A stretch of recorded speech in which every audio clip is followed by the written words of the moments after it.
E aí, pessoal, já pararam para pensar como um Estado brasileiro, com suas próprias leis e seu governo, se encaixa nesse imenso quebra-cabeça que é a nossa federação?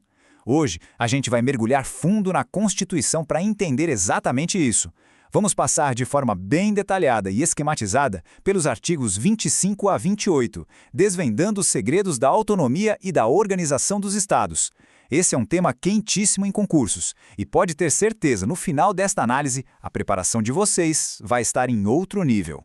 Pois é, essa é a pergunta-chave que vai guiar a nossa conversa. Como é que a Constituição desenha, na prática, a estrutura de um Estado-membro dentro do nosso complexo sistema federativo? É exatamente isso que a gente vai descobrir agora, artigo por artigo. Tudo começa aqui no artigo 25. Dá para pensar nele como se fosse a certidão de nascimento da autonomia estadual, sabe? É esse artigo que estabelece o poder de auto-organização dos estados, o pilar que sustenta todo o nosso federalismo. Bora ver como isso funciona na prática, então. Olha, aqui a gente tem um dos conceitos que mais cai em prova. Então, atenção total. A competência remanescente, que também pode aparecer como residual.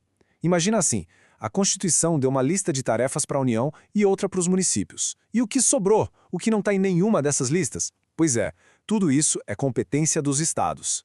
É basicamente aquela ideia de pode fazer tudo, menos o que a Constituição disse que não pode. Essa é a regra de ouro que garante autonomia estadual. E para a gente ver como a competência estadual evolui, um exemplo perfeito é a exploração do gás canalizado. Lá no texto original de 88, a regra era clara: só a empresa estatal podia explorar esse serviço, com exclusividade. Mas aí, em 1995, no momento de maior abertura econômica, veio uma emenda constitucional e mudou o jogo. O modelo ficou mais flexível, permitindo que empresas privadas também pudessem entrar na disputa através de concessões. É um detalhe importante que mostra como a Constituição vai se adaptando aos novos tempos. Mas a autonomia do Estado não é só sobre criar lei, não. Os estados também têm um papel central no planejamento regional. Eles podem, por exemplo, criar regiões metropolitanas, aglomerações urbanas. Pensa só em serviços como o transporte público ou saneamento básico, que atravessam as fronteiras de vários municípios. É o Estado que tem o poder de integrar e organizar esses serviços de interesse comum, garantindo que as soluções sejam pensadas de uma forma mais ampla e, claro, mais eficiente. Beleza, já entendemos os poderes, as competências, mas e o patrimônio? Afinal, o que é que pertence de fato a um Estado? O artigo 26 responde exatamente a essa pergunta, listando os bens que formam o patrimônio estadual. Vamos dar uma olhada neles? Essa é aquela listinha que tem que estar na ponta da língua para a prova, hein? São 4 tipos de bens dos estados. Primeiro, as águas superficiais e subterrâneas, tipo rios que nascem e morrem dentro do mesmo estado. Depois, áreas em ilhas oceânicas e costeiras. Também as ilhas em rios e lagos que não são da União. E por último, as famosas terras devolutas, que são terras públicas sem um destino específico. O pulo do gato aqui é sempre ficar de olho nas exceções, porque muitos desses bens podem acabar sendo da União, dependendo do caso. Ok, a gente já viu os poderes, já viu o patrimônio, mas e as leis? Quem é que faz as leis do Estado? Agora a gente entra no poder legislativo, com o artigo 27. Ele é tipo o manual de instruções da Assembleia Legislativa, definindo tudo, desde o número de deputados até as regras que eles precisam seguir. Vamos entender como é que funciona a Casa das Leis Estaduais. Agora, pessoal, se preparem porque essa fórmula aqui é um clássico de concurso, cai direto. Como é que se calcula o número de deputados estaduais? É uma regra em 2 etapas. Primeira parte, se um estado tem até 12 deputados federais, é só multiplicar por 3. Simples. Um estado com 10 federais vai ter 30 estaduais. Tranquilo, né? Agora, a segunda parte. Se o estado passar de 12 deputados federais, a conta muda.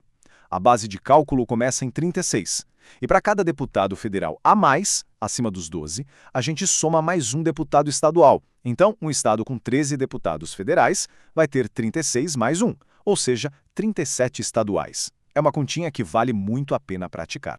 E o salário dos deputados? Pois é, isso também tem uma história e as bancas adoram cobrar essa evolução. Lá em 88, a própria Assembleia definiu o valor para a legislatura seguinte, o que sempre dava muita discussão. Para colocar um pouco de ordem nisso, em 1992, foi criado um teto. O salário de um deputado estadual não poderia passar de 75% do salário de um deputado federal. Depois, em 98, uma nova emenda só ajustou o termo para subsídio, mas a regra do teto de 75% continuou firme e forte e é que vale até hoje. Fechou, passamos pelo Legislativo, agora bora para o Poder Executivo. Quem é que comanda o dia a dia do Estado?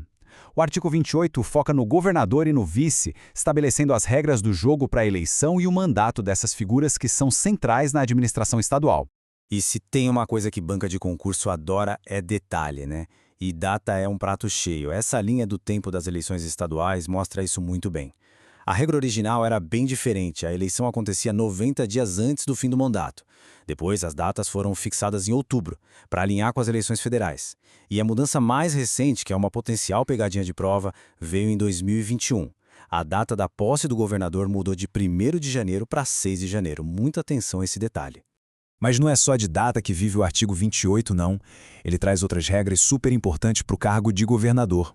Uma delas é sobre a perda de mandato se ele assumir outro cargo público. A ideia, é claro, é garantir dedicação exclusiva. A única brecha é se for para tomar posse em um cargo que ele passou em concurso público. Outro ponto fundamental que veio com a emenda 19 de 98 é que o subsídio do governador não é ele que define. Quem define é a Assembleia Legislativa, por meio de lei, o que garante mais transparência e controle. Ufa, passamos por bastante coisa, né? Navegamos aí pelos artigos 25 a 28. Agora, para fechar com chave de ouro e garantir que nada vai ser esquecido na hora da prova, vamos fazer aquele resumo final, um verdadeiro mapa da mina com os pontos que as bancas mais gostam de cobrar. Então, olha para essa tabela aqui como se fosse o mapa do tesouro para a prova.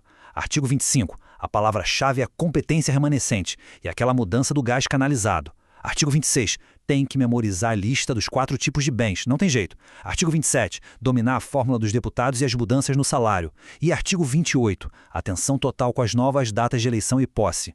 Dominando esses pontos, a chance de sucesso aumenta muito. Bom, a gente desmontou e entendeu a estrutura de poder de um Estado peça por peça. Mas o quebra-cabeça do federalismo brasileiro é ainda maior, claro. A grande questão que fica no ar é como é que essa autonomia estadual que a gente acabou de estudar convive e se equilibra com os poderes da União e com a autonomia dos municípios. Esse é o balanço de poder fascinante e complexo que define o nosso país. Espero que esta análise tenha deixado tudo mais claro. Bons estudos e até a próxima!